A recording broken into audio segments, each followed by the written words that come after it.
L'idée de l'association et du colloque, en fait, ils ont germé en fait, il y a une dizaine d'années. Et depuis en fait, que l'association a vu le jour, il s'est avéré en fait, naturel et normal en fait, d'organiser ce colloque national sur l'enseignement du cinéma à l'université. Et la richesse en fait, des intervenants, ils viennent d'abord que la plupart des universités marocaines en fait, sont représentées.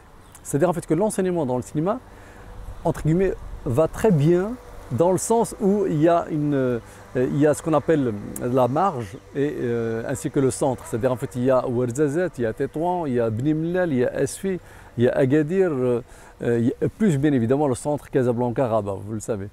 Et donc, moi qui représente en fait la faculté polydisciplinaire de Safi, qui est relevant de l'université Qadir Iyad, on avait en fait commencé vers les années 2000 à organiser ce qu'on appelle les journées cinématographiques de Safi. Maintenant, on est l'année prochaine à la 17e édition.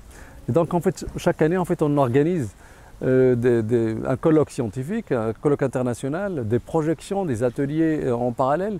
Et donc, il y avait souvent, en fait, on choisit toujours une sorte de thématique, bien évidemment scientifique, académique, universitaire, qui fait relever, qui ramène entre guillemets le cinéma en tant que 7e art, en tant que matière académique, noble, un peu à l'instar de la littérature, à l'instar des arts plastiques, etc., etc.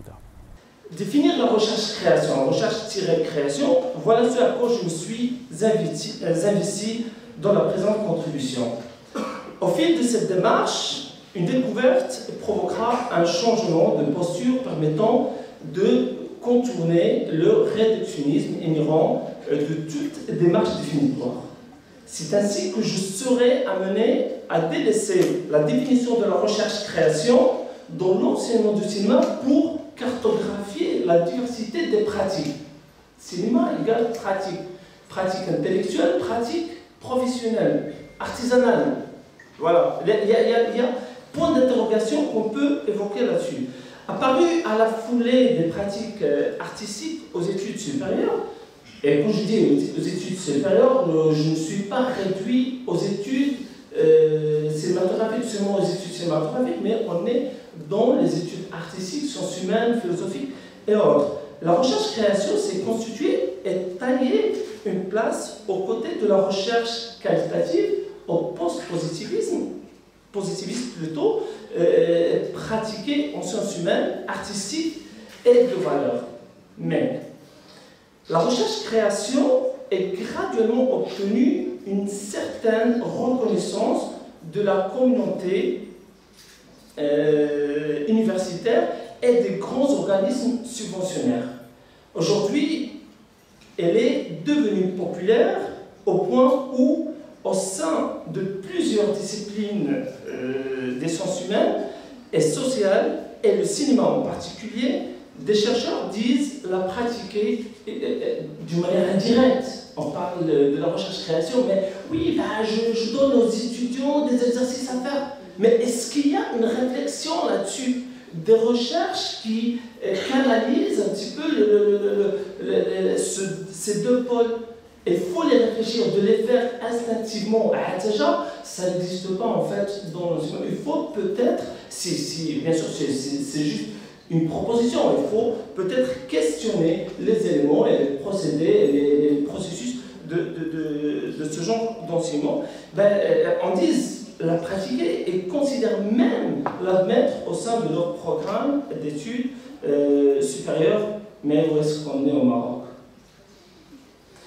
Distinguons d'abord les démarches de recherche en question de création artistique, artistic research, cinématographique et audiovisuelle de la recherche-création en contexte universitaire. Cette démarche artistique implique la recherche. On est d'accord. Toutefois, celle-ci, par son objet de sa finalité, et je parle de la démarche artistique, se distingue de la composante recherche, de la recherche-création, en ce qu'elle porte sur les matériaux techniques et les savoir-faire, ou sur les thèmes, les concepts, les idées, les pensées, etc. Il impose aussi ces contraintes et procédures qui s'ajoutent et orientent le déroulement de la création. On retrouve cette même destin, c'est un chercheur qui a aussi contribué à l'évolution du concept recherche-création, un professeur émérite installé à Amsterdam, Hank Borgdorf, qui définit 3 types idiots en relation avec la recherche et la création. Il y a la recherche sur la création qui se fait par des chercheurs en sciences humaines. Il y a la recherche pour la création qui fournit des idées et des instruments qui seront mis au service de la création. Et là, je donne l'exemple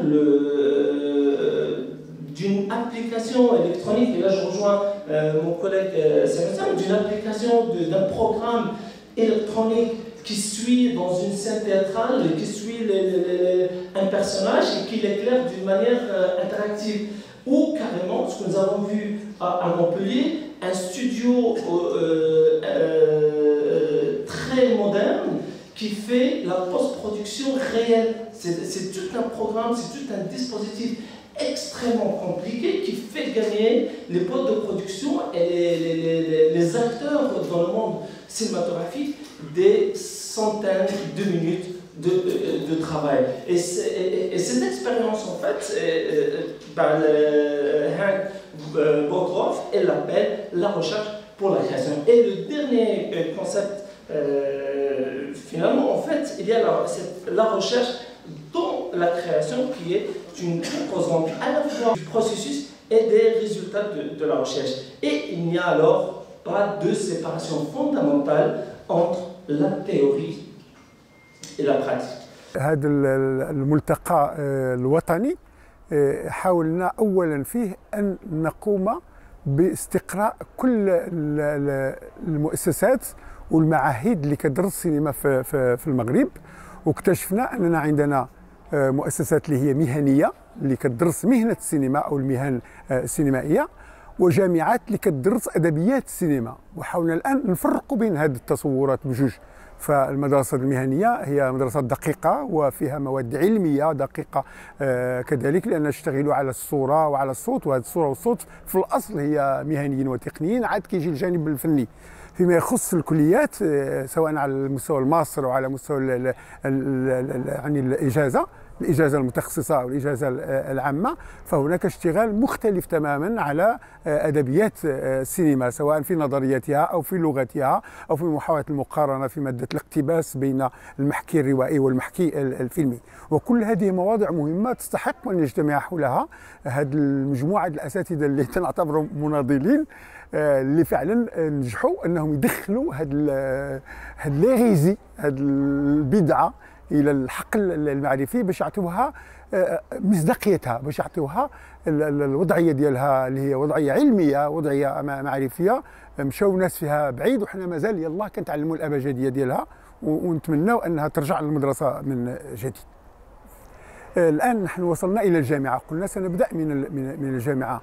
البدايه من الجامعه اننا كل واحد كان يخدم راسه، ولكن حسينا بان في الحقل هناك حاجه ماسه لإدخال الصورة لأنه ولات وسيلة أساسية في جميع المعارف، فتحقق هذا الهدف هذا. الآن كنحسوا بأن كثير من الإخوة الأساتذة يشتغلون في مجالات متعددة. أولا على مستوى درس اللغة الفرنسية، أظن أن لو فيلم دو كيريكو دو كيريكو سي ان مويان، يعني واحد الوسيط أساسي لتعليم اللغة الفرنسية. يعني أزور وأسمر وسيط أساسي لتعليم الحضارة والعلاقة بين الديانات، وشرح ما معنى العقيدة، ما معنى الدين سواء المسيحية أو الإسلامية، ما معنى لا توليرانس، ما معنى التسامح. من هنا كنجيو كنقول أن أستاذ الأدب، أستاذ التربية الإسلامية، أستاذ الفلسفة، أستاذ الأنثروبولوجيا، أستاذ الإثنولوجيا إلى آخره، في حاجة إلى هذه المادة ماشي كإليستراسيون، بل بالعكس كحاملة لفكر وحاملة لأفكار. وأنت تعرف أن كل الفلسفة العقلية تصيب العقل، ولكي تؤسس العقل ينبغي أن تمر عبر ديكارت وبلاتون وسقراط. الصورة ليس في حاجة لهذا، الصورة تمس الحاسة الأول اللي هي الحس، اللي هي القلب.